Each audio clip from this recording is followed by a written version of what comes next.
What would you do if someone you trusted completely, someone you believed had your back, suddenly left you holding the bag?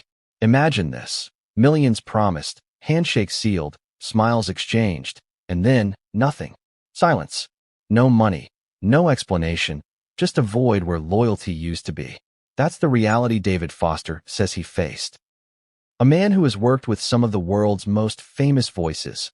A man whose name carries weight across music, television, and philanthropy, now finds himself embroiled in a story that is as shocking as it is deeply personal. And at the heart of it, Prince Harry and Meghan Markle, a couple whose lives are never short of headlines, and an unpaid promissory note that David claims never saw the light of day. Let's pause for a moment. A promissory note. On the surface, it's just a piece of paper. A legal instrument, a promise to pay a sum of money. But in this story, it's more than paper. It's a symbol of trust, expectation, and betrayal. David Foster, a man who has seen the highs of celebrity life and the lows of broken contracts, says this note was supposed to be honored.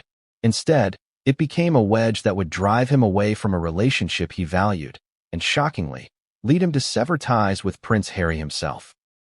Before we continue, please hit the like button, subscribe to the channel, and turn on the notification bell for updates. So why is this story emerging now? Why are the whispers turning into headlines? Because what was private is no longer contained behind closed doors. Documents, sources, and insiders have started to speak. Every detail reveals contradictions. Every new account adds tension. The financial promise that once seemed straightforward now feels like a labyrinth of broken assurances, royal protocol, and personal pride. And the stakes are enormous, not just for money, but for reputation, trust, and legacy. Think about the scene. A private meeting in a glittering room somewhere in Los Angeles or London. Foster, known for his meticulous attention to detail, lays out the terms. Harry listens, attentive. Meghan, confident, poised, apparently agreeable. They exchange words, smiles, and perhaps even laughs. No one walks away suspecting that what follows will spark a chain reaction, one that brings the walls of trust crumbling down.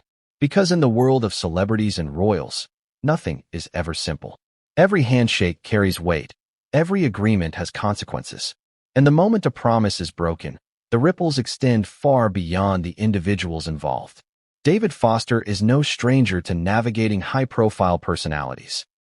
He's dealt with diva temperaments, creative clashes, and headline-grabbing disputes before.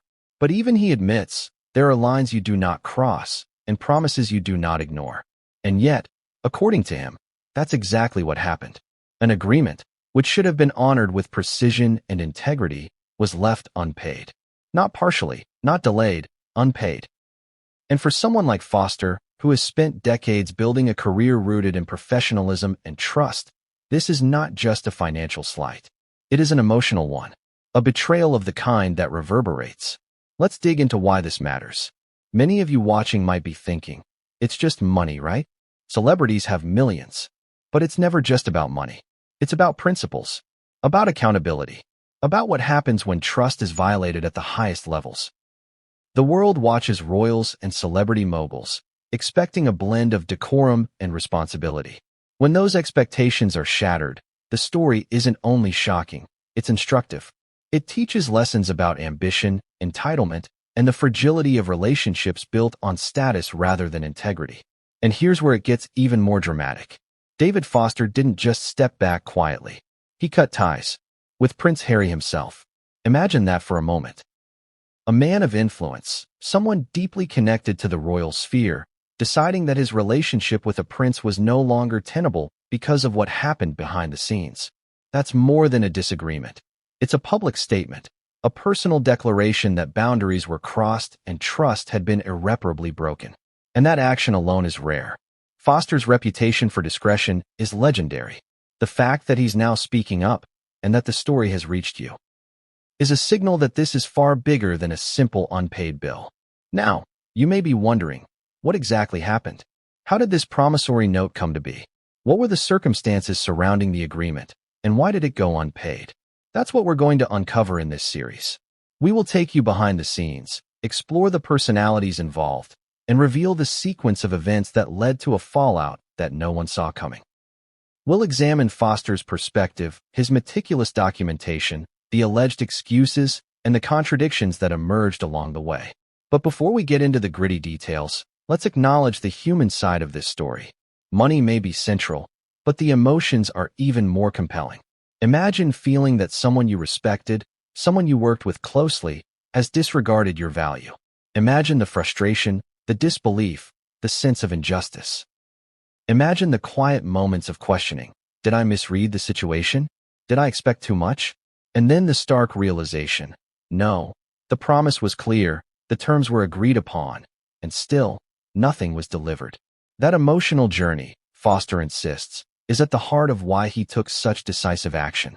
Now, consider the ripple effects. When Foster chose to cut ties with Harry, he sent a message to the world. There are consequences, even in the rarefied circles of fame and royalty. Relationships aren't above accountability. Trust isn't optional. And financial obligations aren't negotiable simply because of a title or a public persona.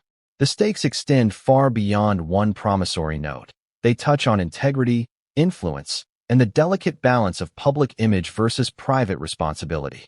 Throughout this series, we'll also explore how public perception plays into these high-stakes interactions. How do the media, social media, and public opinion shape the narrative when insiders start speaking? How do small leaks, casual comments, and hidden agreements suddenly transform into global speculation? Every story we unfold will layer in these complexities, creating a tapestry of intrigue that goes beyond the initial financial dispute. And finally, here's the teaser that will carry you into the next chapter. What David Foster uncovered wasn't just a failed payment. It was a pattern. A series of decisions and omissions that, when pieced together, reveal something far more shocking than anyone expected. Something that not only explains why he made the decision to sever ties with Prince Harry, but also casts a new light on Meghan Markle's dealings behind closed doors. The implications are profound, the stakes are personal, and the fallout is ongoing. So stay with us, because what comes next will dive into the first moments of interaction between Foster, Harry, and Meghan. The beginnings of trust, the subtle signs of tension, and the seemingly innocent exchanges that would ultimately explode into a story of betrayal, finances, and fractured relationships. What happens when two worlds collide? The glitz and precision of a music mogul's life meeting the protocol and spectacle of the British royal family. For David Foster, it was supposed to be an exciting collaboration, a merging of talent, influence, and shared ambitions. But as with many stories involving royalty, what seems glamorous on the surface often hides a web of expectation, obligation, and unspoken rules. And in this case, it set the stage for one of the most unexpected disputes of Foster's career. Let's start with Foster himself. By the time he crossed paths with Prince Harry, he had already achieved a status that many would envy. Decades of producing chart-topping hits, guiding careers, and hosting some of the most celebrated events in North America had earned him not just wealth, but trust, an intangible currency that is often more valuable than money. Foster is the kind of person who measures relationships as carefully as he measures contracts. The trust, the history, the reliability of the people he works with. And when someone violates that trust, it cuts deeper than a financial loss. It's personal. Now consider Prince Harry. Publicly, he's known as the charismatic, compassionate royal, often caught between tradition and his personal ambitions. Privately, insiders describe a man navigating intense scrutiny, familial expectations, and a very public persona. Combine that with Meghan Markle, who has cultivated her own path as an actress turned public figure, and suddenly you have a dynamic that is as complicated as it is high profile. This was a pairing of influence, wealth, and ambition. A situation ripe for either remarkable collaboration or catastrophic misunderstandings. The first meetings between Foster and the royal couple were, by all accounts, carefully orchestrated. They weren't casual encounters at a Hollywood party. They were events layered with significance.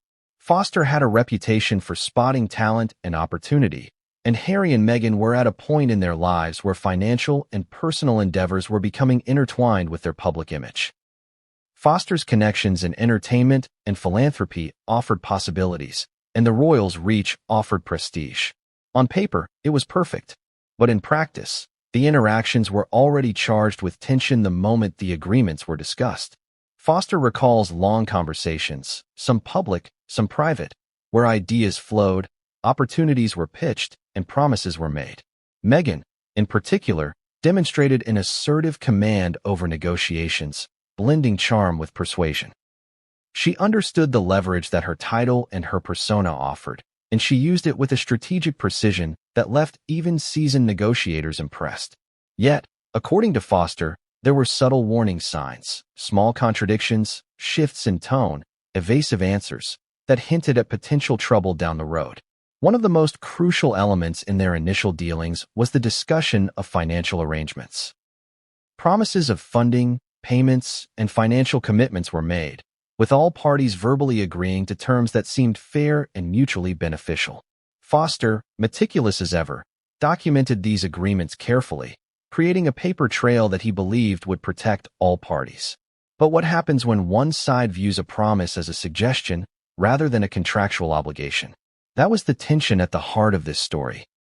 A tension that would escalate into something much more dramatic than anyone could have anticipated. It's also essential to understand the cultural and procedural clash at play. Foster comes from a world where agreements are explicit and enforceable. In the entertainment industry, handshake deals are often backed by lawyers, contracts, and reputations that span decades. The royal world, however, operates on a mixture of tradition, public perception, and discretion.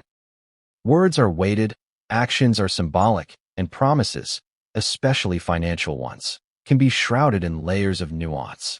This clash created a gap in expectations that would have real consequences. Interestingly, Foster's interactions with Harry and Meghan were not isolated. They were intertwined with other advisors, family members, and staffers. Insiders recall a network of intermediaries, each interpreting conversations differently, each adding their own spin to the agreements. In such an environment, miscommunication is almost inevitable. But for Foster, the problem was not miscommunication, it was what he perceived as deliberate avoidance of accountability. He had trusted the clarity of his agreements. He expected that trust to be reciprocated. And according to him, it was not. The first signs of strain reportedly appeared not long after the agreements were made. Requests for updates went unanswered, confirmations were delayed, and the financial obligations that were verbally and documentarily agreed upon remained unfulfilled. Foster, for the first time in his professional life, encountered a scenario where prestige, reputation, and verbal assurances did not align with action. And for someone like him, who has navigated the egos and agendas of Hollywood with finesse, this was disorienting. Now, imagine the emotional weight of this realization. Foster was not just facing a financial discrepancy. He was confronting a breach of trust with someone he respected, someone with immense influence, someone whose life was constantly under scrutiny. The stakes were amplified because this was not a private dispute between ordinary individuals. This was a clash between a highly respected producer and members of a global institution, the British royal family. Any misstep could have public ramifications, which only heightened the tension. But here's where it gets even more intriguing. While the financial dispute was the catalyst, the real story lies in the subtle dynamics that developed between the parties. Foster describes moments of charm, laughter, and shared vision, juxtaposed with frustration, evasiveness, and subtle deflections. The contrast was stark. One moment, collaboration seemed inevitable. The next, it felt as though the entire relationship could collapse. It's in these contradictions that the drama of the story truly emerges, a blend of ambition, human error, and the intricate dance of power. And then there was the promissory note, the legal document that became the focal point of the conflict. Foster had every reason to believe that it would be honored, given the initial enthusiasm and verbal commitments. But the royal approach to financial obligations, filtered through advisors and intermediaries, created a disconnect. For Foster, this was no minor oversight. It was the moment when potential became betrayal. The note, he says, symbolized everything promised but ultimately withheld. The emotional impact on Foster cannot be overstated. Here was a man accustomed to navigating egos, demands, and contractual obligations, now grappling with a scenario that felt personal, public, and profoundly disappointing. His decision to distance himself from the royal circle, culminating in the eventual severing of ties with Prince Harry, was not impulsive. It was deliberate, measured, and, in his view, necessary. He wanted to protect not only his financial interests but also his principles, something that in his world carries immense weight. So what does this mean for the public, the media, and those following the saga? It means that behind every headline lies a story of trust tested, promises challenged, and personal boundaries asserted. The financial dispute is the headline, but the human drama, the relationships, the ambitions, the betrayals, is the story that captivates, shocks, and teaches. This is where the intrigue lies, and why the tale of David Foster, Prince Harry, and Meghan Markle resonates beyond mere celebrity gossip. As we move forward, you'll see how the initial interactions, smiles, handshakes, verbal assurances, set the stage for a conflict that would escalate into one of the most publicized and emotional disputes in recent celebrity royal history. Foster's perspective provides an insider view that few have witnessed, revealing not just the agreements made, but the subtle shifts in behavior, tone, and priorities that ultimately led to the breakdown. But here's the cliffhanger that sets the tone for the next chapter. The first hints of the unpaid promissory note did not appear in a dramatic confrontation or a public statement. They appeared in the small, almost imperceptible moments, a missed response, a delayed confirmation, a casual deflection. It all started at a party that most people would kill to get an invite to. The kind of event where champagne flows, cameras click, and every corner is filled with names that command recognition, influence, and ambition. But for David Foster, Prince Harry, and Meghan Markle, it was more than just a glamorous gathering. It was the beginning of a relationship that promised opportunity, collaboration, and trust. And yet, as we now know, it would also become the setting where the first cracks in that trust began to appear. Imagine the scene. The room glimmers under crystal chandeliers, the air thick with conversation and soft music, the scent of high-end catering mingling with perfume and cologne. Foster arrives, effortlessly navigating through a crowd of artists, producers, and public figures, each handshake and smile measured, each interaction a calculated investment in relationships. He is here not as a fan, not as an outsider, but as a powerhouse, someone whose presence itself commands respect. And then, he sees them. Prince Harry, the royal often described as charming, approachable, yet burdened with expectation. Meghan Markle, confident, poised, and undeniably aware of the impact her presence carries. To anyone else, the moment might have seemed casual, a simple meeting at a party. But Foster, attuned to nuance, immediately recognized the layers of significance. This was more than social pleasantry. This was networking, positioning, and the unspoken negotiation of future endeavors. Their introductions were polished, warm, and engaging. Foster recalls the initial conversation filled with laughter, shared anecdotes, and mutual respect. There was talk of charitable initiatives, creative collaborations, and potential opportunities that bridged the entertainment and philanthropic worlds. Meghan, with her commanding presence, guided the conversation with subtle authority, ensuring that her priorities and vision were clearly communicated. Harry, equally attentive, balanced charm with the need to protect both personal and public interests. On the surface, everything appeared perfect, a meeting of like-minded individuals with complementary goals. Yet beneath the glamour, subtle dynamics were at play. Foster noticed moments where Meghan's enthusiasm seemed almost transactional, where promises were made with a smile but lacked concrete timelines or clarity. There were glimmers of tension, small contradictions in what was said versus what was implied, hints that perhaps the world of royalty operated on different rules than the world of entertainment. Foster, seasoned in navigating complex personalities, filed these observations away, sensing that while nothing seemed overtly wrong, the seeds of potential conflict were already planted. The evening progressed with an air of sophistication. Cocktails in hand, conversations meandered between charitable projects, upcoming productions, and personal anecdotes. Foster, ever the observer, noted the ways in which Meghan positioned herself, not aggressively, but strategically. She was assertive without confrontation, persuasive without pressure. To an outsider, it was charming, even inspiring. To someone who relied on clear agreements and tangible commitments, these nuances hinted at the potential for ambiguity. One particularly revealing moment came during a discussion of financial collaboration. Foster, committed to transparency and clarity, outlined potential terms and expectations, anticipating verbal confirmations and mutual understanding. Meghan responded with confidence, indicating agreement while simultaneously introducing conditions and subtle caveats. Harry, attentive and diplomatic, nodded, providing a sense of alignment. Foster left the conversation believing that a foundation of trust and mutual interest had been established. The glamour of the evening created a veil over the emerging tensions. Foster's interactions with the couple were filled with excitement and possibility, yet each smile and handshake was layered with subtle negotiation. The initial warmth masked the complexity of human ambition and the differing expectations that each party brought to the table. Foster, aware of the stakes but optimistic, left the event feeling that doors had opened, that a collaboration of significant magnitude was within reach. And then, the first hints of trouble emerged, not in confrontation, but in small inconsistencies. Responses that were delayed, agreements that seemed less concrete than remembered, and moments where enthusiasm did not translate into follow-through. These were minor, almost imperceptible signs, easily dismissed in the dazzling atmosphere of celebrity interaction. But Foster, meticulous and attentive, recognized them for what they were, early warning signs of the challenges that lay ahead.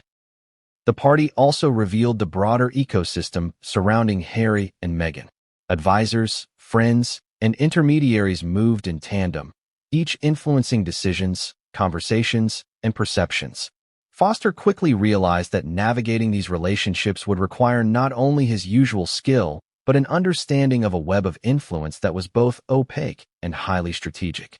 Miscommunications could arise easily, and intentions could be misinterpreted, sometimes deliberately, sometimes accidentally. The glamorous setting of the party masked a complex network that would later play a pivotal role in the unfolding dispute. Audience, consider this. Have you ever been in a situation where initial impressions were dazzling, only for reality to reveal complications beneath the surface? That's exactly what happened here. Foster's initial excitement, tempered by cautious optimism, would soon collide with the realities of verbal commitments, financial expectations, and the high-stakes world of royalty mixed with celebrity. The contrast between perception and reality was already apparent, though at the time, few could predict the intensity of what was about to come. As the evening drew to a close, Foster reflected on the interactions, documenting his impressions with care. He believed the groundwork had been laid for meaningful collaboration, for relationships that could thrive both personally and professionally. What he didn't yet realize was that the glamour of introductions could not shield him from the complexities, the contradictions, and ultimately the disappointments that awaited. Here's the first twist that would later become a major point of contention. In those early discussions, there were verbal promises about financial support and obligations. Promises that seemed clear at the time but lacked immediate documentation or formalization. Foster, trusting the integrity of the couple, assumed these would be honored. Yet, in the weeks and months that followed, the absence of action revealed that clarity and intent in words were not always matched by execution. The promissory note, initially a minor detail in the dazzling introduction, would soon become the symbol of what went wrong. By the end of the evening, what seemed like a simple, glamorous meeting had planted the seeds of a dramatic unfolding. The smiles, laughter, and polite conversation masked an undercurrent of tension, a subtle clash of expectations, and the early signs of a dispute that would eventually escalate beyond anyone's imagination. Foster left with hope and excitement, unaware that his journey with Harry and Meghan would soon confront trust, loyalty, and financial accountability in ways he had never experienced before. Imagine holding a piece of paper that represents millions of dollars, not just money, but trust, commitment, and a relationship's foundation. For David Foster, that piece of paper was a promissory note, a simple document with monumental implications. What was meant to formalize a financial promise quickly became the centerpiece of tension, betrayal, and questions about integrity, loyalty, and accountability. This is the chapter where the story shifts from glamorous introductions to a battle of trust versus action. Foster had always been meticulous. Every conversation, every verbal agreement, every handshake in his professional life was backed up by documentation. In the entertainment world, reputation is everything, and a single broken promise can destroy decades of credibility. So when the discussions with Prince Harry and Meghan Markle included financial support, Foster didn't rely on memory or verbal reassurance alone. He requested a formal promissory note, a written, binding commitment that could serve as a safeguard for all parties. On paper, it was straightforward. The amount, the terms of repayment, and the expectations were clearly defined. But in practice, as Foster would soon discover, clarity in writing is meaningless without follow-through. The note itself was impressive in scope. We're talking millions of dollars, funds intended to support joint ventures, charitable initiatives, and strategic collaborations that blended philanthropy with public influence. This was not a casual loan or a minor commitment. It was a significant financial undertaking. For Foster, the note symbolized not only potential earnings, but mutual trust. The assurance that the couple respected his time, expertise, and standing in the industry. To him, a signed document represented honor. Yet even before the ink dried, the seeds of frustration were planted. The first warning signs were subtle but unmistakable. Dates for disbursement came and went. Emails and messages that should have confirmed progress went unanswered. Foster's patience, usually measured in professional, began to fray. It's one thing to wait for bureaucracy. It's another to be ignored by someone you believe is acting in good faith. Foster's expectations, shaped by years of dealing with high-profile clients who understood contracts, clashed with what he perceived as a lack of urgency, or worse, disregard, on the royal side. This is where the tension intensifies. The promissory note was not just a financial instrument. It was a mirror reflecting the characters and priorities of those involved. Foster felt ignored, slighted, and, most importantly, betrayed. For someone who had built his life on trust, dedication, and respect, this was deeply personal. And the irony? While the note was intended to formalize a positive collaboration, it became the catalyst for public and private conflict that would ultimately lead him to cut ties with Prince Harry entirely.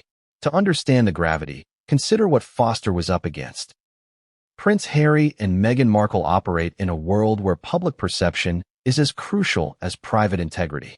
Every decision, every action is scrutinized. Failing to fulfill a financial promise could have consequences not just for personal relationships, but for reputational standing on a global scale. Yet, according to Foster, the commitment was disregarded, leaving him to question, was this oversight accidental, or was it a calculated choice? The uncertainty compounded the emotional weight, transforming a financial dispute into a moral dilemma. Foster tried every avenue to resolve the issue. He reached out directly, through intermediaries, and via formal channels. Each attempt was met with delay, ambiguity, or non-response. Here's a startling fact. In Foster's decades of experience dealing with some of the most demanding figures in entertainment, he had never encountered a situation where a signed, legally binding promissory note was treated with such casual disregard. The betrayal wasn't just monetary. It was deeply emotional, striking at the very principles that had guided his life and career. And here's where the contradictions start piling up. Publicly, Meghan Markle is known for her meticulousness, her advocacy, and her assertiveness. Yet, according to Foster, the actions, or inactions, related to the note painted a very different picture. It's a stark contradiction. A woman who commands attention and respect in the public eye allegedly failing to honor a private financial agreement. These contradictions are what make the story compelling. The dissonance between public image and private behavior, between charm and accountability. Audience, think about this. Have you ever trusted someone implicitly, only to discover that their words meant something entirely different in practice? That's the emotional heart of this story. Foster believed in the promise, in the collaboration, in the integrity of the relationship. And yet, the reality was a slow unraveling. A series of delays, excuses, and non-responses that revealed a rift he hadn't anticipated. The situation reached a tipping point when Foster realized that traditional communication was failing. Emails went unanswered, phone calls were delayed, and intermediaries offered vague reassurances that went nowhere. At this stage, the promissory note had transformed from a simple document into a symbol of frustration, a representation of dashed expectations, and a point of no return. Foster, who had always been patient, strategic, and careful, faced a choice: continue to pursue a resolution in good faith or take decisive action to protect his reputation, finances, and principles. It's important to highlight the human element here. Money alone doesn't account for the intensity of Foster's response. This was a betrayal layered with professional disappointment, emotional strain, and the sense that his trust had been manipulated.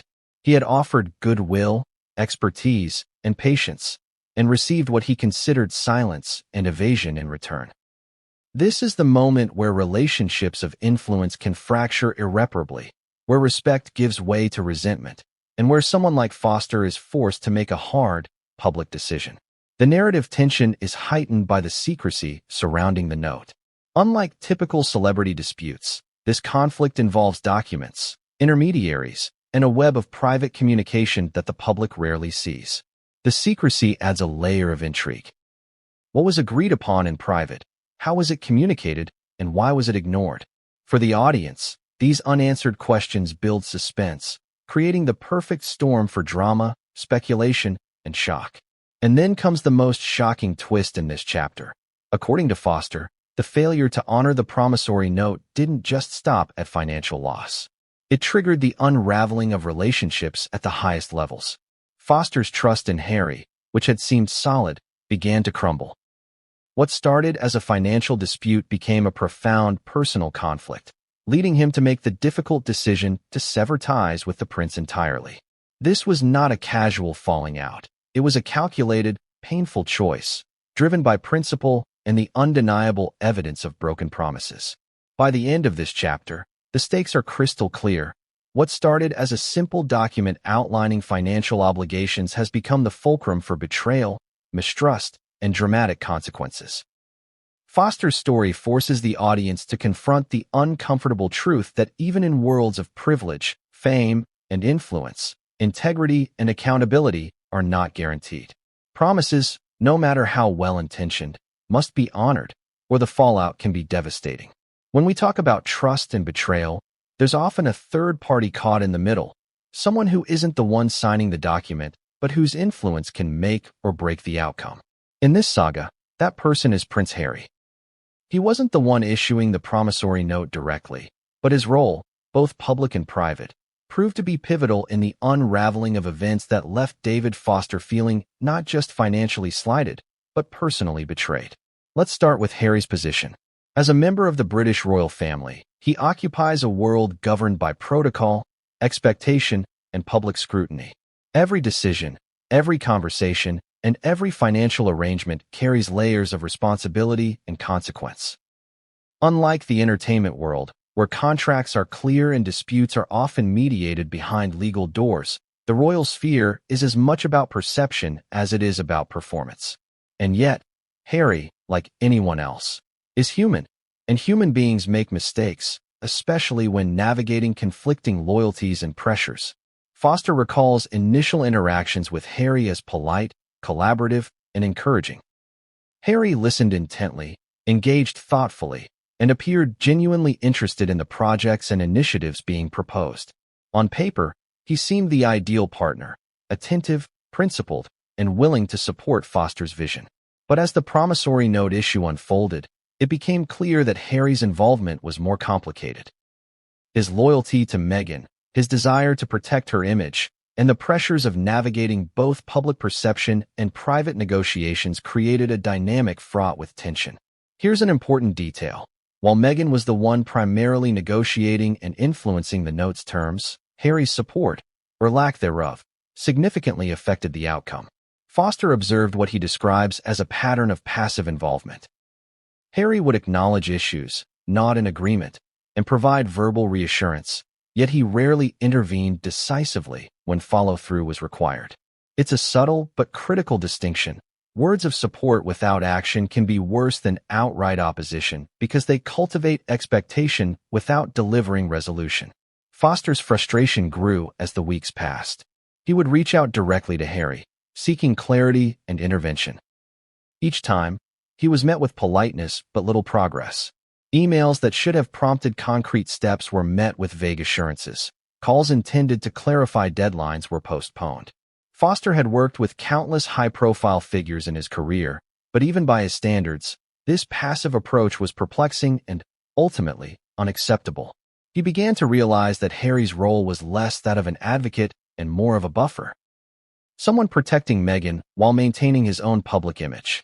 Here's where the emotional stakes come in. Foster isn't just a businessman. He's a man whose principles are rooted in respect and integrity. To him, Harry's inaction wasn't merely inconvenient. It was a betrayal of the trust that had been built during their early interactions. In Foster's eyes, loyalty is proven not by words alone, but by action. And when those actions fail to materialize, the result is a fracture that no charm or polite conversation can repair. Now, consider the public dimension. Prince Harry is constantly in the spotlight. Every decision is scrutinized, every interaction analyzed.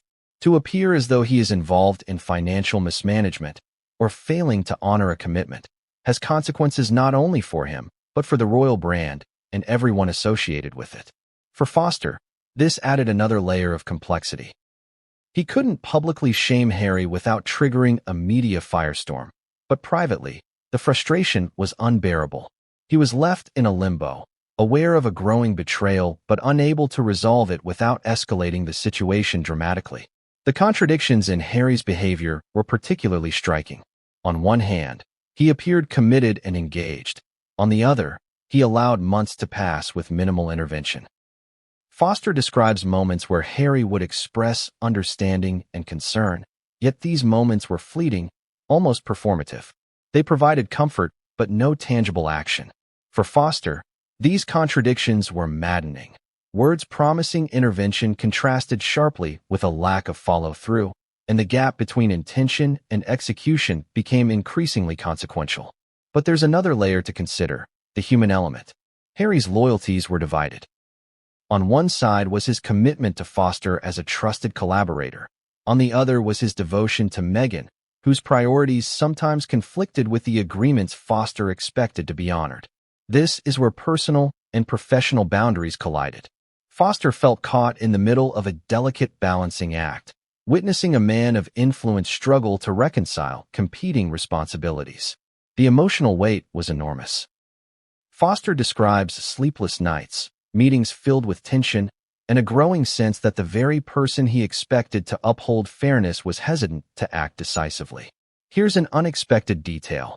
Insiders report that Harry's approach to the situation was heavily influenced by his advisors and staffers. Each recommendation, each minor intervention, was filtered through layers of counsel, some protective, some strategic. While this may have been intended to safeguard him and Meghan, it also created delays and miscommunications that fueled Foster's frustration.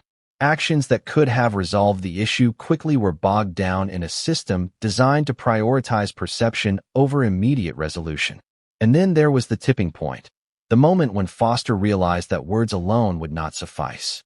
He had attempted every polite, measured approach. Direct communication, intermediary involvement, and formal requests. Each effort was met with politeness, but little progress. That's when he made the difficult decision to cut ties. Not with Meghan alone, not with the note alone, but with Prince Harry himself. This was unprecedented in his career. Foster doesn't sever relationships lightly, particularly with figures of such stature. But in his view, Harry's passive complicity made continued collaboration untenable. Consider this from Foster's perspective. He had trusted both individuals, invested time, energy, and emotion, and believed that agreements, both verbal and written, would be honored. Yet, the reality was starkly different. Harry's inaction amplified the sense of betrayal, signaling to Foster that the relationship was no longer grounded in mutual respect. For someone whose career is built on trust and integrity, this was not merely disappointing. It was unacceptable. The emotional contrast is also worth noting. Publicly, Harry remained the charming, composed royal. Privately, the tension simmered. Foster recounts moments where he felt a mix of admiration for Harry's loyalty to Meghan and frustration at his lack of intervention. It's a delicate balance, recognizing human complexity while holding individuals accountable for their responsibilities. This tension is at the core of the fallout, highlighting how personal loyalties can interfere with professional obligations, and how even those closest to someone can feel deeply let down. Behind the headlines, the cameras, and the glitz of public appearances lies a world that few ever see. The private meetings, hushed conversations, and strategic negotiations that shape relationships at the highest levels. For David Foster, Prince Harry, and Meghan Markle, these behind-the-scenes interactions would become a crucible, testing trust, loyalty, and patience in ways that were as personal as they were professional. What seemed simple in public, an agreement, a handshake, a promise, became increasingly complicated in private, where motives, priorities, and personal ambitions collided. The first of these private encounters was anything but casual.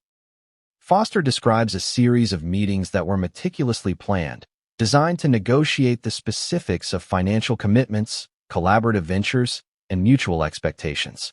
Unlike the glamorous introduction at a high-profile party, these meetings were intimate, intense, and often emotionally charged. Foster, used to the straightforward clarity of contracts and agreements, encountered a new challenge. One meeting, in particular, stands out. The setting was discreet. No media, no fanfare, just a room where three parties could speak freely. Foster brought documentation, timelines, and explicit terms regarding the promissory note. He expected transparency and clear confirmation of intent. What he encountered instead was nuance, deflection, and subtle negotiation tactics that blurred lines. Meghan, with her characteristic confidence, introduced modifications and contingencies. Small adjustments that seemed reasonable on the surface but complicated the agreement in practice. Harry, attentive but cautious, offered verbal support while allowing the discussion to unfold without firm resolution. The audience must understand how these moments contributed to the growing tension. Each meeting contained layers of implication. A delay here, a non-committal response there, a carefully worded statement designed to maintain goodwill without creating obligation. For Foster, these nuances were red flags, signaling that the verbal assurances he had relied on might not translate into action. Yet he persisted, documenting everything, following up rigorously, and attempting to preserve the relationship while protecting his financial interests. What makes this chapter particularly dramatic is the human element. Emotions began to infiltrate what should have been straightforward negotiations. Foster describes a mix of frustration, disbelief, and concern. He had invested not only resources but trust in the couple, expecting professionalism and accountability. Each meeting that ended without resolution felt like a personal slight. The sense of betrayal deepened because the people he was dealing with were not unknown clients. They were individuals he believed shared mutual respect, at least initially. Interestingly, the disputes in these private meetings were not just about the promissory note itself. They extended into broader discussions of control, influence, and expectations. Foster recounts moments where he felt that his input was being minimized or disregarded, where decisions were being influenced by advisors or intermediaries rather than the principals themselves. The contradictions were striking. The same individuals who had expressed enthusiasm for collaboration in public were now introducing delays, caveats, and excuses in private. This duality amplified the drama and created an environment where trust was eroding faster than anyone anticipated. And then there were the subtleties of communication. Foster notes that much of the friction arose not from overt hostility, but from the way information was shared or withheld. In one instance, a clarification he sought about a payment schedule went unanswered for weeks, only to be met later with an explanation that seemed inconsistent with earlier conversations. In another, an adjustment to terms was presented as a minor technicality, but Foster recognized it as a material shift that affected the integrity of the agreement. These moments illustrate the delicate balance between intent, perception, and action, a balance that would soon tip dangerously. Humor, surprisingly, also played a role in these meetings. Foster often uses wit and levity to defuse tension, but even his humor was met with mixed results. Meghan, while charming, sometimes appeared dismissive of his attempts to lighten the mood. Harry, while diplomatic, offered little intervention. These interactions, while subtle, contributed to Foster's growing sense of frustration and highlighted the emotional complexity of negotiating with individuals accustomed to navigating a world where charm and perception often outweigh obligation. Audience, consider this. In your own life, have you ever experienced a situation where words seemed promising, yet actions did not follow? That cognitive dissonance, the feeling that someone is saying one thing but doing another, is emotionally exhausting. For Foster, each private meeting became a microcosm of this tension. The combination of charm, partial commitment, and avoidance created a perfect storm of doubt and frustration. The stakes escalated further when Foster began to notice patterns that suggested deliberate delays. Responses were routed through intermediaries, clarifications were postponed, and promises made in person were not reflected in written communication. It became increasingly clear that what he had assumed to be oversight or miscommunication might, in fact, be strategic stalling. This realization marked a turning point. The promissory note was no longer just a financial tool. It had become a symbol of unfulfilled promises, strained trust, and looming confrontation. Here's where the chapter reaches its tension peak. Foster recalls one particularly charged exchange in which he directly addressed the discrepancies, laying out expectations and emphasizing the importance of honoring commitments. Meghan acknowledged the concern but introduced new contingencies, reframing obligations in a way that diluted their immediacy. Harry listened, nodded, and offered polite support, but still refrained from taking decisive action. The interaction ended without resolution, leaving Foster to grapple with the emotional and practical fallout of a relationship increasingly defined by avoidance and contradiction. Imagine being promised millions of dollars, shaking hands on the agreement, and then discovering that those words, those commitments, were empty. For David Foster, this is exactly what happened. The promissory note, carefully crafted and documented, was supposed to ensure financial collaboration between him, Prince Harry, and Meghan Markle. Yet as time passed, the note became less a guarantee and more a symbol of broken trust, frustration, and personal disappointment. The first concrete signs of the financial snub would mark a turning point in Foster's relationship with the couple, one that escalated tensions and set the stage for dramatic fallout. Foster initially believed in the good faith of the agreement. He had worked with countless high-profile figures in the entertainment industry, and in his experience, verbal assurances coupled with formal documentation were usually honored. But in this case, the assurances he received seemed to evaporate into thin air. Deadlines came and went. Inquiries were delayed. Confirmations that were promised in emails or meetings never materialized. It wasn't merely a lapse. It was a pattern, a recurring signal that the commitments he had relied on were not being treated seriously. The emotional toll was immediate. Foster recounts feeling disbelief, anger, and a sense of personal violation. This wasn't just about money. It was about integrity, principle, and the foundational trust that underpins professional and personal relationships. A promissory note isn't just a financial document. It's a pact, a mutual acknowledgement of obligation. To see it ignored, according to Foster, was to witness a betrayal of trust at the highest level. But what makes the financial snub even more striking is the public context. Both Harry and Meghan were constantly in the spotlight, their lives scrutinized by the media, the public, and the institutions surrounding them. Failing to honor an agreement could, in theory, damage reputations. Yet the snub persisted, creating contradictions between their public personas. Responsible, ethical, and principled, and their private actions, which appeared evasive, dismissive, and unresponsive. This discrepancy fueled Foster's frustration, adding layers of emotional complexity to what might otherwise have been a standard financial disagreement. Foster attempted every method to resolve the situation. He reached out directly, sought meetings, and even engaged intermediaries to facilitate communication. But responses were sporadic, explanations vague, and commitments delayed.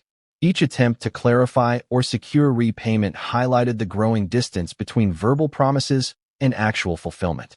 It's at this point that Foster realized he was not merely dealing with a logistical delay. He was confronting a deliberate avoidance that eroded trust and strained the relationship beyond repair. The first major sign that the snub was intentional, according to Foster, came when intermediaries began issuing conflicting statements about the status of the note. One day, the response would indicate that funds were on their way.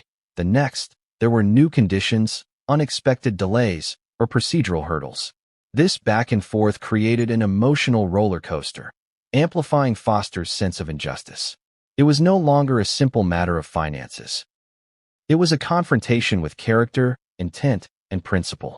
Adding to the tension was the emotional contrast between public appearances and private realities. Harry and Meghan, in their public life, continued to present themselves as philanthropic, principled, and trustworthy.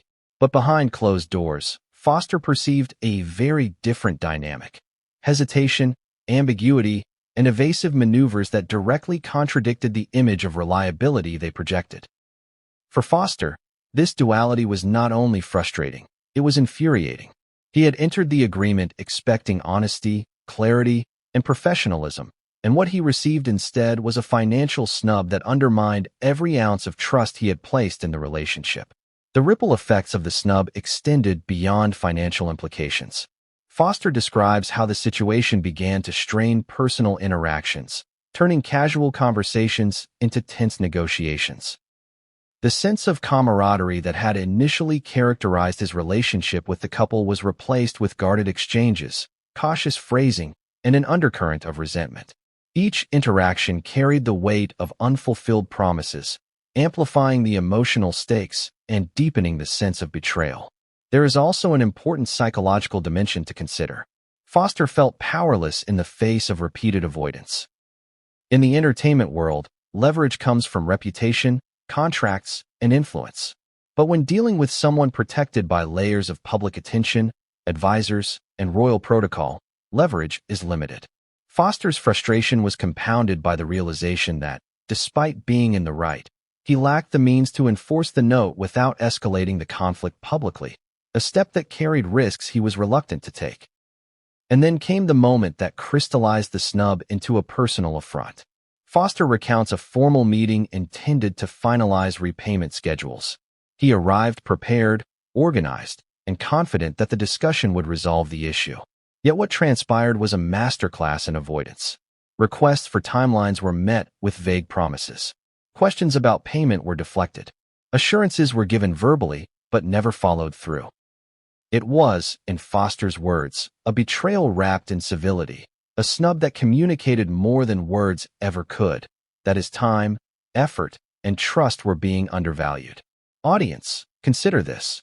Have you ever extended trust, invested resources, or relied on someone's word, only to be met with indifference or evasion?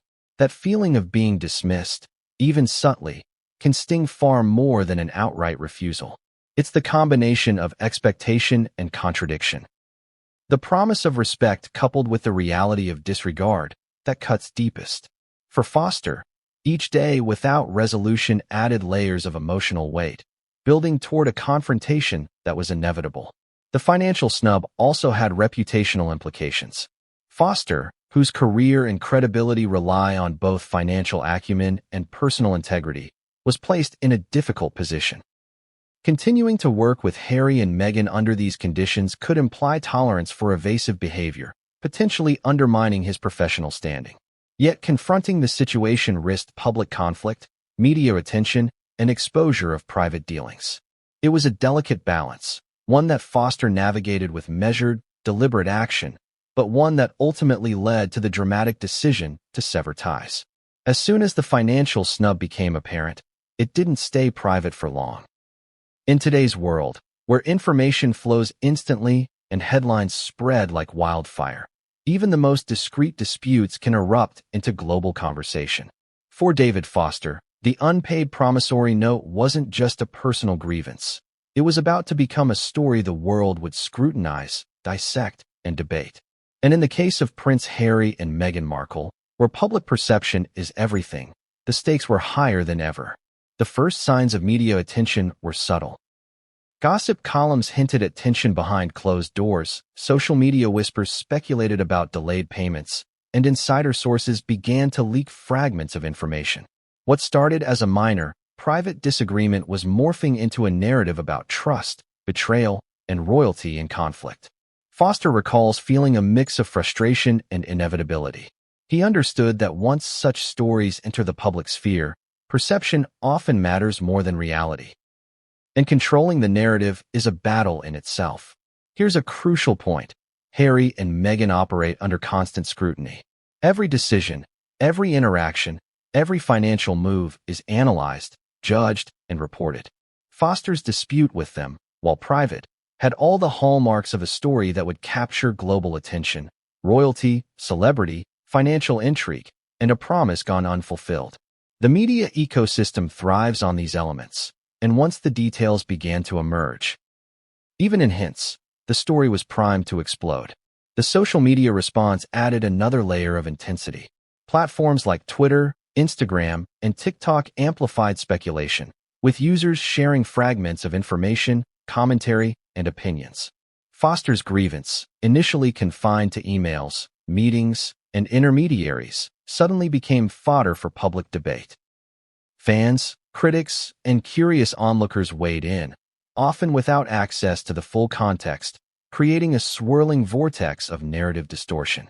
In this environment, facts can become flexible, while perception solidifies into assumed truth. One of the most challenging aspects for Foster was the discrepancy between media portrayal and reality. Reports painted a picture of public feuds, financial recklessness, and personal conflict that were only partially accurate. The narrative simplified complex dynamics into soundbites, headlines, and clickbait. Foster knew that behind every story was nuance: delays versus intentional avoidance, miscommunication versus manipulation, and charm versus strategic deflection. Yet in the eyes of the public, these subtleties often get lost. The media frenzy also put pressure on Harry and Meghan. Insiders suggest that the couple's response was calculated, aiming to maintain appearances while navigating the complexities of private obligations. Public statements, appearances, and social media posts were carefully curated to project unity, philanthropy, and moral authority. Meanwhile, Foster's private frustration remained largely unseen, creating a striking contrast between public perception and private reality, a theme that would recur throughout the unfolding conflict. Audience, think about this dynamic. How often do we trust what we see in headlines without understanding the layers beneath? The story of Foster, Harry, and Meghan exemplifies this disconnect. While the world watched speculations about money and betrayal, the deeper truths, contracts ignored, private assurances unfulfilled, trust eroded, remained largely hidden. The media frenzy amplified drama, intensified emotions, and increased pressure on all parties, but it also obscured the core of the dispute: principle versus promise. As the story gained traction, sources close to the situation began to leak more details. Some confirmed Foster's frustration, while others offered alternative interpretations, creating a kaleidoscope of perspectives. Every leak added fuel to the fire, forcing Foster, Harry, and Meghan to navigate both the dispute itself and the public narrative shaping around it. What was once a private negotiation now had consequences for reputations, future collaborations, and public perception. Here's a surprising twist. Foster began receiving messages of support from unexpected quarters: industry peers, former collaborators, and even members of the media who recognized the fairness of his position. This support validated his frustration, but also intensified the spotlight. Once allies publicly backed his claims, the story transitioned from a private financial disagreement to a saga that could affect the royal couple's image, influence, and credibility. The stakes were now enormous, and every action, or inaction, carried global repercussions. The pressure of public scrutiny forced both sides to make strategic choices. Foster, determined to uphold integrity, documented every interaction meticulously, ensuring he could defend his position against both personal attacks and media distortion. Harry and Meghan, on the other hand, relied on a combination of discretion, advisors, and carefully managed appearances to maintain their public image. The tension between transparency and image management added layers of drama, highlighting the challenges of negotiating both private obligations and public perception.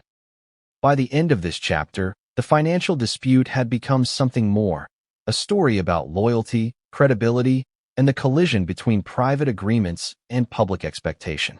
Foster's frustration was no longer confined to delayed payments. It had expanded into navigating a world where media frenzy could magnify emotions, distort narratives, and escalate tensions beyond anyone's control. And here's the cliffhanger leading into Chapter 8, Legal Maneuvers and Lawyer Letters. The unpaid promissory note, the private disputes, and the media scrutiny were converging toward a decisive moment. Foster faced a choice: continue trying to resolve matters privately, or escalate the dispute into formal legal